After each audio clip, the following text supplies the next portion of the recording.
Hello everyone, and welcome to my bold and beautiful official channel. I hope everyone is having a wonderful day.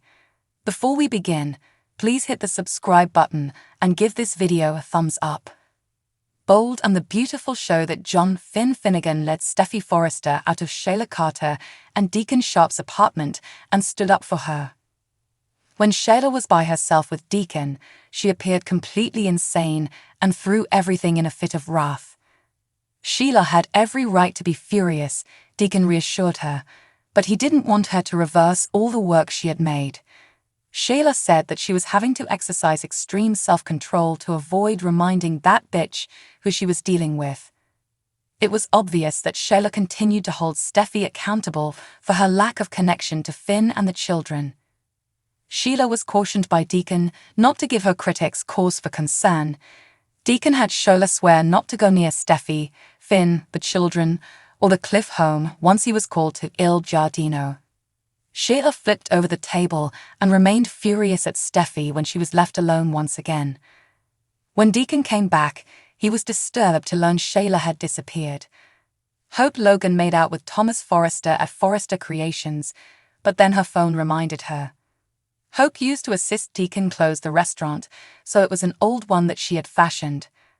Hope thought back on her experience of finally having Deacon in her life and missed their time together as a father and daughter. It fit together like a puzzle piece, but Hope realized she had to keep Deacon at bay for the time being because of Sheila. Thomas sympathized, but Hope was certain that she would put the children's safety first. Hope wasn't feeling prioritized by Deacon, but Thomas reassured her that he would always be. Finn questioned Sheila at the cliff home about the veracity of her claim that Steffy had expressed a desire for Sheila's death. Steffy said she did tell Sheila that, but she questioned if Finn could truly hold her responsible. Sheila was Finn's birth mother, so Steffy understood it was tough for him, but she thought Sheila was bad. Steffy believed that none of them was safe as long as Sheila was alive. While the children were secure elsewhere, Finn had to return to the hospital and inquired about Steffy's well-being. Steffy's somber wish for Sheila made Finn uneasy, but he reassured her that he would protect both of them. Later, after tidying up some toys, Steffy put an ice pack over her neck. Steffy heard a disturbance and quickly glanced out the front door before securely shutting it. When Steffy heard another noise, she looked behind the door and locked it as well. Steffy examined the back door again to make sure it was safe, after having a flashback to the horror of that night in the alley. Sheila seemed sinister as she hid under a hood as Friday's B&B show came to an end. Sheila said, "Steffy Forrester, you die tonight.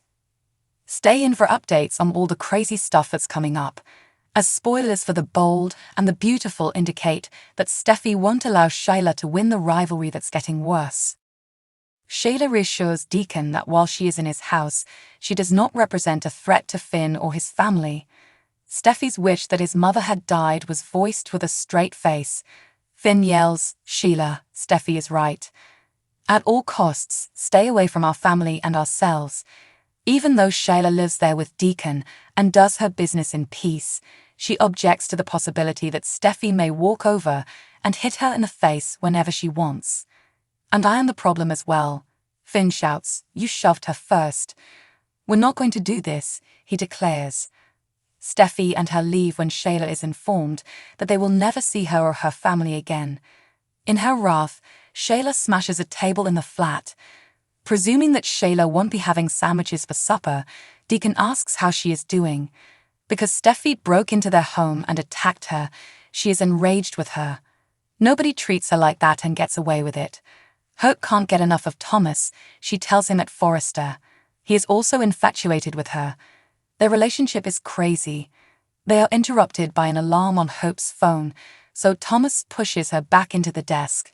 She explains that it was a reminder to go help Deacon close the restaurant, and that it was also a time for the two of them to spend as father and daughter. But that's all over now that he's with Sheila.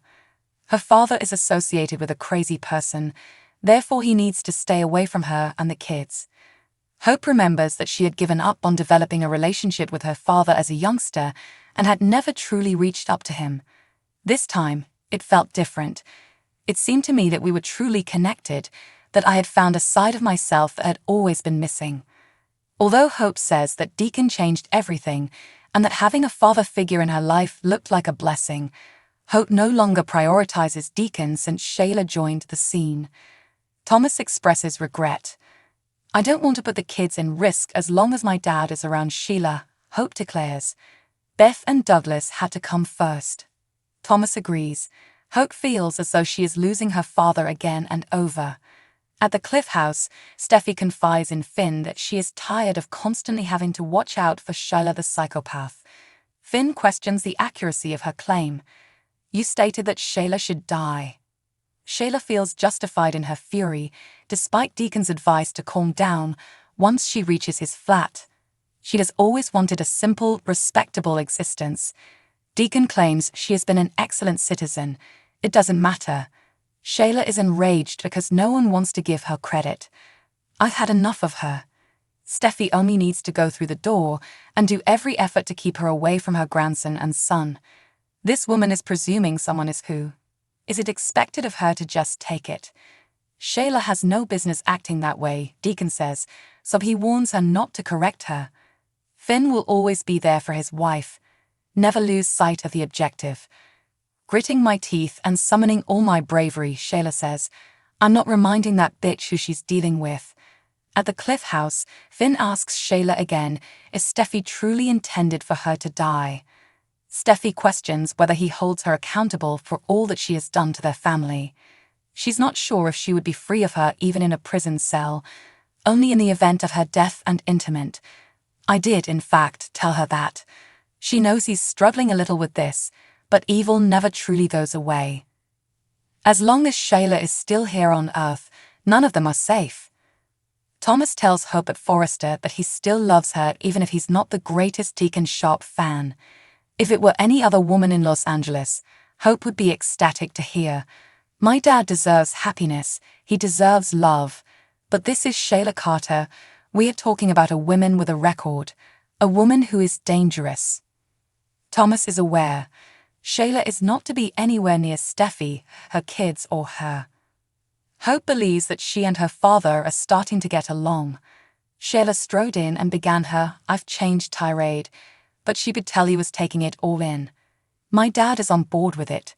She does not want him to, nor does she want to put the kids in harm's way by going near that woman. As long as Deacon is connected to her, he cannot remain in their vicinity.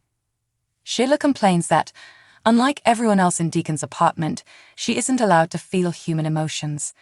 Steffy can insult and slander her, but she won't reply.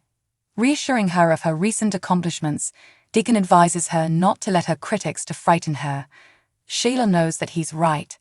Steffy is determined to damage the life she does have, regardless of how prosperous she may be or how modestly she keeps her identity up to date.